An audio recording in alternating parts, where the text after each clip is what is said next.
We should surely be doing research that makes a difference, and especially if taxpayers are funding our work, whether directly or indirectly, then isn't there that normative argument that we should be trying to make a difference?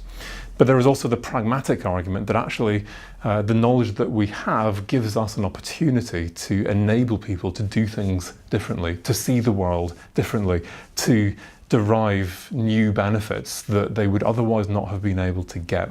And we have the potential to unlock that for people if we want to. My name is Hannah Baumer and my PhD is in forensic psychology. I'm in the School of Law at Royal Holloway University. My focus is on how sport and exercise promotes well-being in prisoners. And at the moment I'm in my third year, which I'm aiming to be my final year. So I'm writing up at the moment and I've got all my data. The focus of the evaluation that I'm doing with my thesis is on Cell Workout. The Cell Workout is a series of workshops that were delivered in Wandsworth Prison by LJ Flanders. He's an ex-prisoner, and whilst he was in prison he wrote his book Cell Workout, which is based on bodyweight training exercises that you can do in the confines of your cell. It's a book that I started writing in Pentonville 2012. And that book has developed into a social enterprise where I now go back into prison delivering fitness regimes. Some prisons, when people are banged up for 22 hours a day, there's a lot of time behind the door, and to do something positive, you know, fitness is such a big thing in prison. When I first experienced Cell Workout, I was in Wandsworth Prison, so I was serving a 5-month sentence. The course is over a period of 2 weeks and I enjoyed it, so I stuck with it.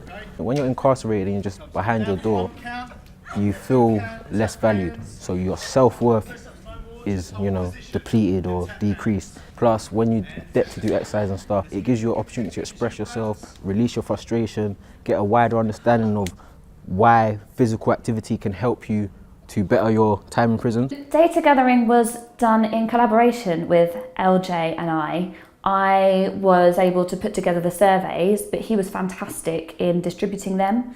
He got all of the surveys back. If I had had to do that on my own, it honestly would have taken me 10 times longer than it did for him.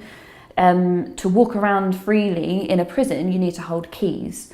And to get keys is quite a long, laborious process. He already had them, so he'd opened a lot of doors. Okay. Did you do any exercise before the workshops whilst you were in prison? Maybe like... And then when it came to face-to-face interviews, that's when I spent more time in the prison. I sat face-to-face with participants who'd been on the workshops without LJ there. So the prison did help us a lot as well. When you first heard about it, did you know that it was going to have a theory element in the afternoon? There were going to be discussions. The beneficiaries will be obviously the participants in Cell Workout and future participants of Cell Workout, because we're developing the workshops based on what I found. But I also think that there's a lot to be learnt by the prison service themselves. So not even just exercise-based programs, any kind of program that's delivered in a prison comes up against the same kind of problems.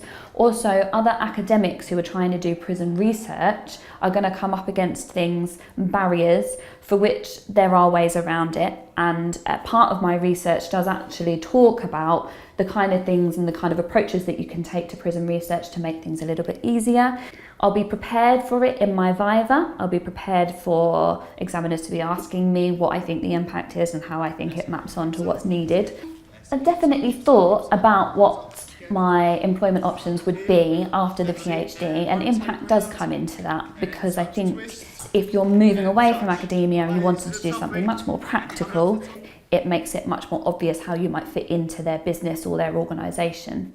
I'm definitely not an evaluator, I'm a delivery type person, so I did need an academic to actually evaluate the findings, actually put some research, because I can say what I'm doing is good, but to actually have a proper bit of evidence and research behind it, you know, it proves what I'm trying to do works. And with that bit of evidence now, I can then go for my second bit of funding, my second pilot, to take it to that next level, to hopefully take the workshops into prisons around the country with the main aim of employing people who are leaving prison to become Cell Workout trainers in the community.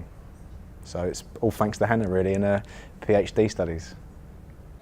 It's really important to me that my research has some impact outside of academia, because I think we are in a good position as academics to give something back to practitioners who perhaps don't have the time to look at things in as much depth as we do. They don't have the resource to do that. And For a practitioner to go in and develop something that's based on theory and to evaluate it in the way that the MOJ would like it to be, that could be quite difficult. So I think it's worked quite well for me.